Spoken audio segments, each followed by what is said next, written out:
My wife, 37F, had an affair 5 years ago, and I, 39M, am just now considering reconciliation. Am I making a mistake? My wife, Sarah, and I have been married for 15 years. We shared a lot together, ups and downs, good times and struggles. We have two kids together, a son, 14, and a daughter, 10. But there's also another child living with us, a 5-year-old girl, Emma. She's Sarah's daughter, but not mine biologically. Emma is the result of an affair Sarah had 5 years ago with a married man she used to work with. I found out about the affair and the pregnancy on the same day. I can still remember the moment, as if it just happened yesterday. Sarah sitting on the edge of our bed, tears streaming down her face as she confessed everything. She told me that she'd been seeing someone else, a man from her office, for several months. They'd started out as friends, meeting for lunches and talking about work, but it escalated. It became emotional and eventually physical. I think I was too stunned to even process the betrayal at first. And then, she told me she was pregnant. I was speechless. For a moment, I thought I was dreaming, or maybe even hallucinating. It had been months since we'd been intimate, something that had already been a point of tension between us. I had tried to initiate intimacy many times, but there was always some excuse. She was tired, stressed from work, or just not in the mood. After a month or so of constant rejection, I gave up trying. It wasn't until she was in front of me, breaking down, that I understood why she'd been distant. She knew she couldn't pass the baby off as mine, and that's why she came clean. I can't describe how that felt. The pain, the humiliation, the sheer disbelief. My entire world collapsed in that moment. The next day, I called a lawyer. I was ready to divorce, no second thoughts. I packed a bag and moved into a hotel to get some space, to clear my head. I honestly thought she might move in with the guy she'd been having the affair with, but I was wrong about that too. When I spoke with the lawyer, I learned that divorce wasn't going to be easy. We shared a mortgage, car loans, credit cards, all the messy entanglements that come with a long marriage and kids. I knew that splitting up would be expensive and complicated, but I thought it would be worth it to get away from her and the pain she caused. It turned out that her affair partner didn't want anything to do with her after she told him about the pregnancy. He was married with kids of his own, and from what she told me, he practically begged her to terminate the pregnancy. When she refused, he cut her off completely. They never spoke again after that.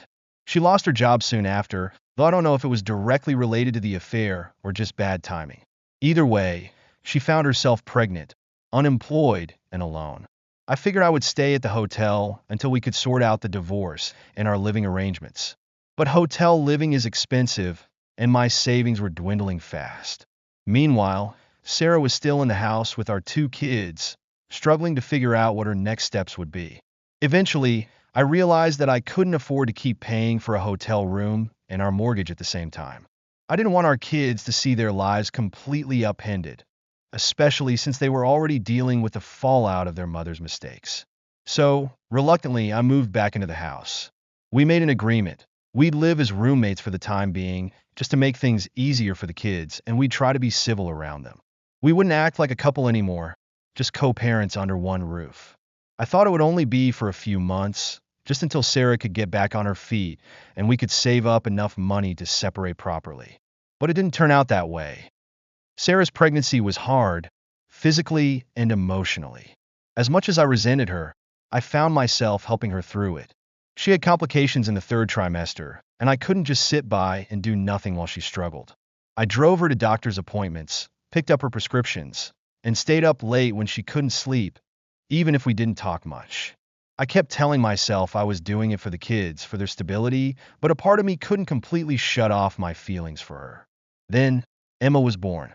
She was tiny and fragile, and Sarah had to have an emergency C-section. I remember holding Emma in the hospital, looking down at this little baby who was innocent in all of this, who had no idea the chaos she was born into. And somehow, I fell in love with her. I told myself I wouldn't, that I'd keep my distance, but I couldn't help it. She became part of our family, my family. I started to think of her as mine, even though I knew she wasn't. Sarah, meanwhile, changed too. She started going to therapy and was a different person from the woman I'd married, but also from the one who'd betrayed me. She apologized more times than I could count, saying she knew she'd broken my trust and that she'd do anything to make it right. She'd cry sometimes, saying she understood if I couldn't ever forgive her, that she knew she'd ruined everything. And in those moments, I believed her. I believed she was truly sorry. But while I forgave her in my own way, I couldn't bring myself to agree to give our marriage another chance. We continued living like roommates, sharing a roof, raising our kids together, but not sharing a life. There were no romantic gestures, no attempts at closeness. At least not for me. But Sarah never stopped trying. She'd suggest counseling sessions for us, leave me notes saying she still loved me, ask if I wanted to spend time together, just the two of us. I kept my distance. I wasn't ready. Then 2 years turned into 3, and then 4, and before I knew it, 5 years had passed. During that time, I briefly dated another woman, someone I met through mutual friends. It didn't last long, just a few months, but it stirred up something in Sarah.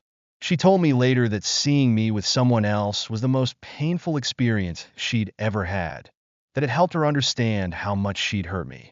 It was after that she got serious about therapy and really tried to work on herself. And now, here I am, 5 years after the affair, and I feel like I'm standing at a crossroads.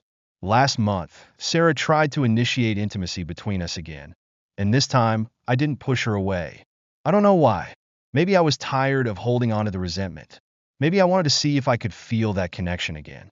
To my surprise, it felt good, better than it ever had before, like we were connecting on a different level. I can't explain it. It's like all the pain and anger I'd bottled up finally broke open, and I was just exhausted by it. But now that we've crossed that line, I feel like I have to make a decision.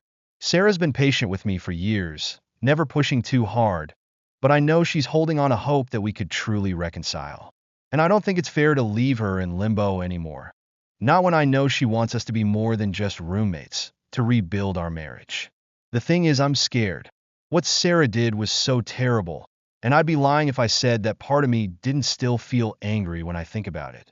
I think about those months she was distant, knowing she was hiding something from me, knowing she was lying every time I asked her what was wrong.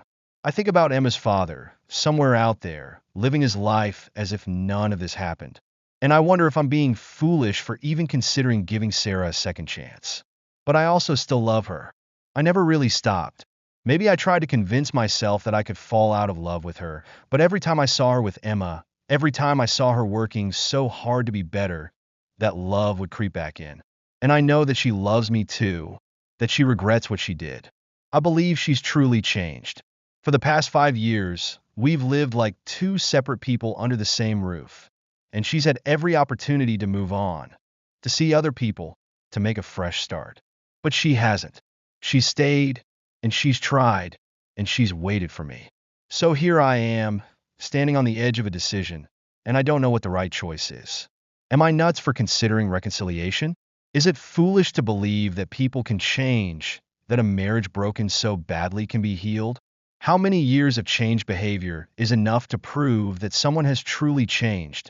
I keep thinking about my kids, about Emma, about the life we've built over these 5 strange, painful, confusing years. I don't want to tear it all apart if there's a chance that we could be happy again. But I also don't want to make a mistake that I'll regret for the rest of my life. Any advice would mean a lot right now. I'm feeling so lost, and I just want to make the right choice for me, for Sarah, and most importantly, for our kids. Thanks for reading, and for any thoughts you might have. TLDR, my wife had an affair 5 years ago and had a child from it. We've been living as roommates ever since, but recently started becoming closer again. I'm considering giving our marriage another chance, but I'm terrified of making a mistake. How can I know if she's truly changed?